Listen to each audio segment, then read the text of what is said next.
Recovery on the Explorer.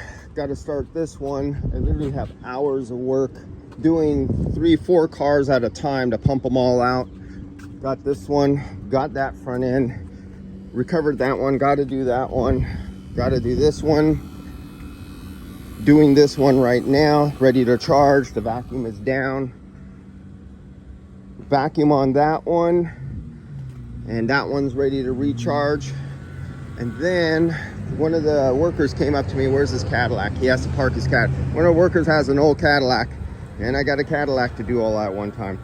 So this is the busy time. When you get 2 or 3 shops in one day and you have 4, 5, 6 cars at each shop, you have to do 4, 5 cars at a time to pump them out really fast so you could finish by the end of the day.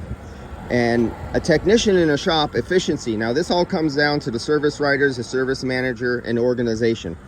The difference between a shop that has an organization that can do one technician in an air conditioning shop who can do 15 to 30 cars a day, with having an A-level technician who does the diagnosis, a B-level technician who's not quite the great diagnostic, he's a good average guy, and then you have 3 or 4 C levels replacing compressors, taking off condensers, flushing systems.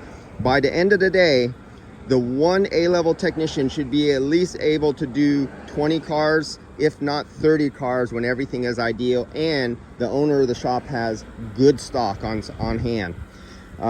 That's the difference between a shop that's organized and unorganized. And I have guys who can't believe one technician can pump out so much work, but with help, and each technician multiply them. And we're talking about compressor chains out, whole flushes, evaporators, and each guy pumping out $5, $6, $7, $12,000 a day for your C-level technicians, but all guided by one A-level technician to get everything going. Mobile, you can't do that. When you're mobile, you're lucky on the best day if you could pop out 13 cars mobilely. That's following all procedures. I know guys who are faster and they do 5-minute vacuums and they just squirt into refrigerant. They measure nothing, they test nothing. Yeah, they could pump out more. But if I found out, and my dad told me, don't skip any procedures, don't have comebacks, and do everything right, in the long run, you will have more work than the guys who are just shake off, fill it up, it got cold on your hand and blow it out guys, because they have a lot of comebacks, and eventually they won't have return customers repeating their name to bring them more customers, and they always go out of business. And after 30 years, I have found that out. Everyone who's done that have all gone out of business, or they're what I call the working dead. They're working for nothing, they're always struggling and wondering why they can't make it.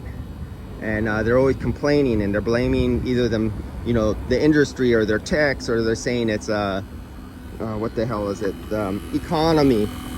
But you know what? It comes down to the owner of the shop. If the shop is having problems, look upstairs. And if he can't train his own techs, well, there lies the problem. All right, guys, I'll see you later.